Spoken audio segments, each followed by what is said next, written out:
আসসালামু আলাইকুম। কোরআনকে বুঝতে হবে কোরআনের মতো।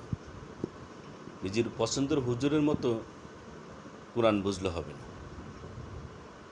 সজল রোশন এবং আবদুল্লাহ বিন আব্দুর রাজ্জাক এর বিতর্কের পার্ট 7 এর এই ভিডিওর কিছু পাবলিক কমেন্ট আপনাদেরকে পড়ে শোনাব। এখানে সজল রোশন সাহেব কোরআন মজিদকে খুব সুন্দর করে বুঝিয়ে দিয়েছেন যে রাসূল এবং আল্লাহ তাআলা এক নয়। আল্লাহর রাসূল সাল্লাল্লাহু আলাইহি সাল্লাম আল্লাহ তাআলার বাণীকে মানুষের কাছে পৌঁছে দেওয়ার দায়িত্ব নিয়েছেন। রাসূলের নিজস্ব কোনো বাণী নেই, এটাই তিনি বুঝিয়েছেন যে রাসূল যেটা বলবেন সেটা আল্লাহর প্রদত্তই, আল্লাহর দেওয়া। আল্লাহ সেটা বলছেন যে আমি যেটা দিছি আপনি সেটাই প্রচার করুন, সেটা মানুষের কাছে পৌঁছে দেন। সেই বিতর্কের ভিডিওর আপনার ফেস দ্য পিপল বিতর্কের কিছু বিতর্কের যে উনি বিশ্লেষণ করেছেন সেখানে কিছু কমেন্ট আপনাদেরকে পড়ে শোনাই, যেটা ভালো লাগবে আপনাদের কাছে। যে সজল ভাই, আপনার যুক্তিযুক্ত বর্ণনা ইসলামের সততা দিনে দিনে উন্মোচিত হচ্ছে।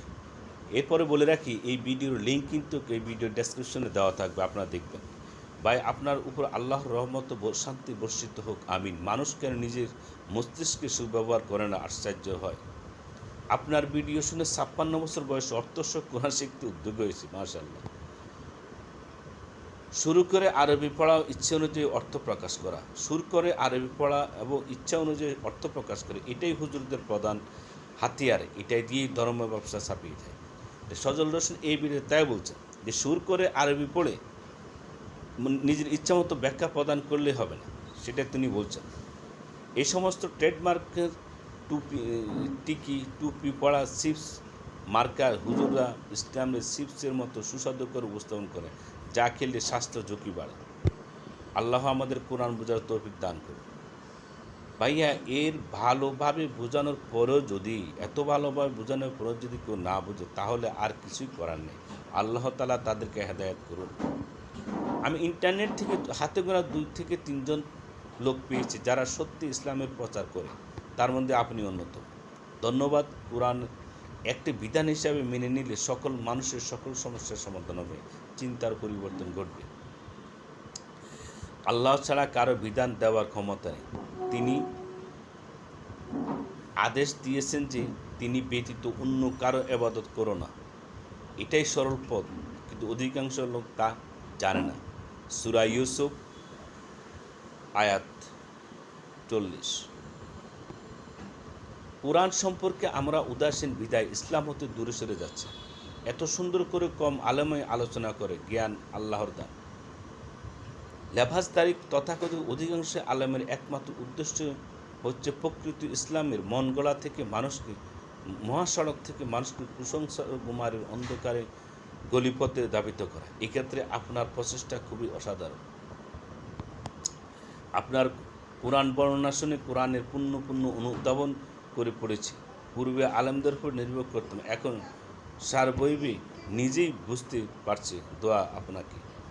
আবদুল্লাহ ভাই যখন আয়াতগুলোর বাংলা অর্থ বর্ণনা করেছিলেন, আমি তখনই কমেন্টে বলেছিলাম যে তিনি ভুল অর্থ করে মানুষকে বিভ্রান্ত করছেন, কারণ আয়াতগুলোর অর্থ আমি জানতাম। দারুণ কথা, দেখছেন। একটু দেরিতে হলেও আসলে সেই কাঙ্ক্ষিত ভিডিও। ধন্যবাদ। অনেক আগ্রহ নিয়ে অপেক্ষায় থাকি আপনার ভিডিওর জন্য। আপনার পর্বগুলো দেখলে কেমনে যে সময় চলে যায় বুঝতে পারেন। অসাধারণ বিশ্লেষণ। অপেক্ষায় ছিলাম। জোরালো আবেদন করলে আউট নয়, ওয়াইড নো বল করে উদয় চিল্লায়। হুজুর মনোযোগ দিয়ে কথা বলেননি, তিনি দৃষ্টিকটুভাবে হাসছিলেন। তিনি মুখস্থ তেলাওয়াত ভুলভাল অনুবাদ ছাড়া কোনো সুস্পষ্ট বক্তব্য উপস্থাপন করতে পারেননি। আপনাকে ধন্যবাদ এসব মাকালদের মুখোশ খুলে দেওয়ার জন্য।